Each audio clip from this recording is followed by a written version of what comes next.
islands. The rationing of petrol and fuel oil is good husbandry, in case the dispute over the ferry drags on.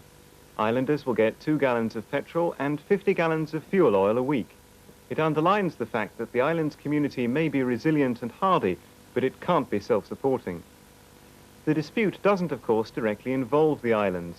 9 dockers at Penzance have been asking for the early introduction of winter timetables, which has been agreed, and a 36% pay rise, which hasn't. Last week, sailings of the Solonian were stopped until the strike went to arbitration, and no cargo was carried on the resumed service. The decision of the ferry company to withdraw the vessel early means the islands are going to have to economize and use their ingenuity in getting supplies in. There are no serious shortages yet, but extra flights are being laid on by British Airways helicopters, and British Airways are keen to stress that their versatility has yet to be taxed. They are the only ones likely to do really well out of this dispute. They say that in military style, the Sikorsky S-61s can have nets slung underneath them to carry bulky loads. These extra measures may not be needed straight away, but the fact remains that even if the strike is settled tomorrow, it won't help the islands for 3 weeks.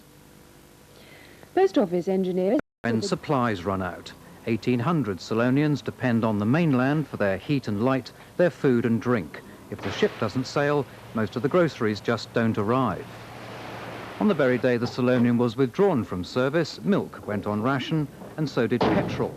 Well, that's no great hardship when there's only 8 miles of road, but the islanders can't cook their food or heat their homes without imported fuel.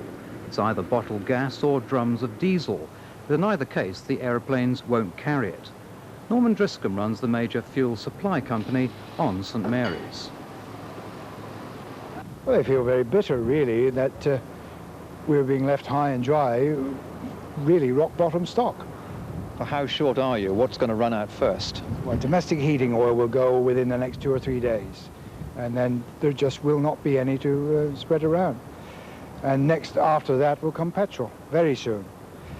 Then we get down to the bottled gas situation, and for the ordinary domestic user, that will go at the end of this week, I would think. Is there any way you can get round this problem by, say, chartering your own boat, for example?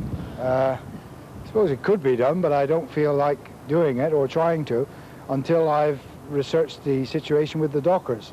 There's no way that I'm prepared to bring a boat in and prejudice my situation and get myself blacked. So in the meantime, are islanders being rationed?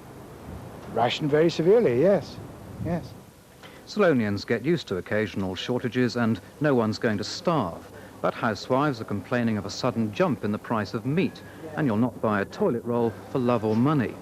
The Solonian made her last delivery on Thursday, and she's unlikely to return for at least 3 weeks. And while the shipping link to Scilly is severed, there are worries about the airport as well. A deputation from the islands went to London this afternoon for talks with the local government minister, Lord Belwyn. Unless the government offers more cash, the airport could close.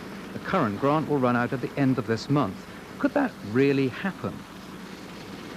Well, it is inconceivable to me. No, I have every confidence it will go on. In what sort of way? We really want an airport. But what sort of, shall we say, it will go on, I don't quite know at the moment. But if the government fails to come up with the money, and Europe likewise, where does that leave the economy of the islands? Well, we shall lose the tourist trade.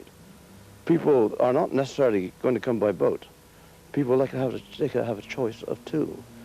Some people always come by air, and some people always come by boat. And I should say that we might miss 50% of our tourist trade. And what effect would that have on the economy of the islands? Well, disaster.